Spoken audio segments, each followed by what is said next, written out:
Good evening. Continuing the halachot of Ta'anit Ester, which is going to be starting Wednesday morning. It's going to be Wednesday morning all day, as we said. Here in Florida, it's starting at 5:37 a.m. the fast, and the fast will end at 6:57 p.m.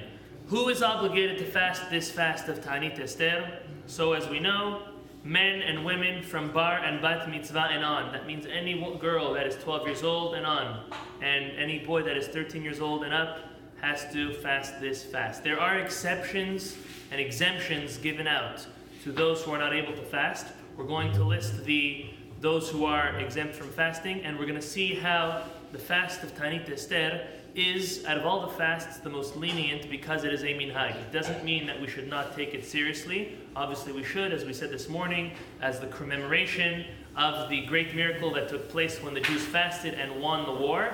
However, it's still important to know that there are those who are exempt from fasting. To start off with, those who are exempt from fasting are pregnant and nursing women. Any woman that is pregnant from 3 months and on, and any woman who is still nursing, is allowed to not fast. They're even encouraged not to fast. Now, a woman who is after 40 days of pregnancy and she feels very sick, then she is allowed to already not fast. So anything before 40 days, absolutely not.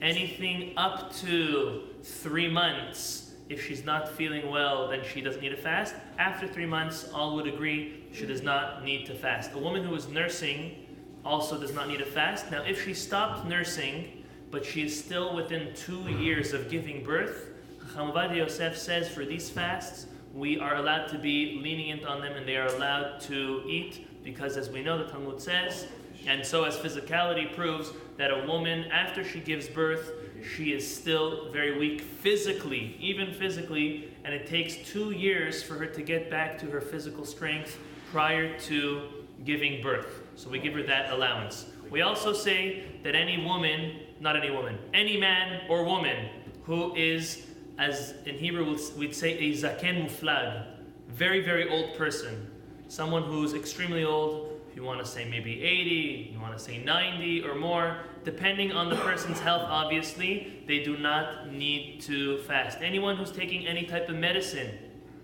obviously, if it's a life-threatening situation, not a question. Take it with the food. Even non-life-threatening situations, or even cases with people have a cold or is sick, for this fast specifically, a person does not need to fast at all.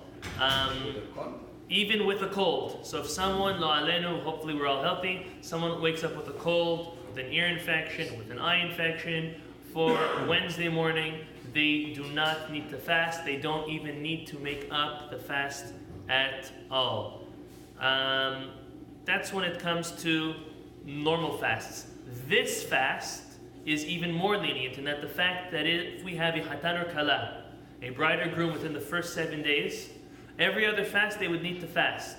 But let's say someone gets married today or last night, and the Sheva Brachot, the Ta'anit Ester is in the middle of the Sheva Brachot, they will not need to fast. On the other fasts, they would need to fast, this one not. Another is, if B'ezrat Hashem, there would be a Brit Milah on Wednesday, then the Avi Haben, the Sandak, and the Mohel will all not need to fast. By other fasts, they would need to. It's only Ta'anit Ester that we're more lenient for those. So that's when it comes to Ta'anit Ester. It's very important that if we plan on eating Wednesday morning before 5:37, when we go to sleep at night, we should think to ourselves that we're not accepting the fast. Rather, we're going to sleep and we're planning to wake up to eat or wake up to drink. We just think of it that we're not accepting the fast just by going to sleep. So we're continuing with Arvit. Tomorrow morning, 6:45, Korbanot, 7 a.m.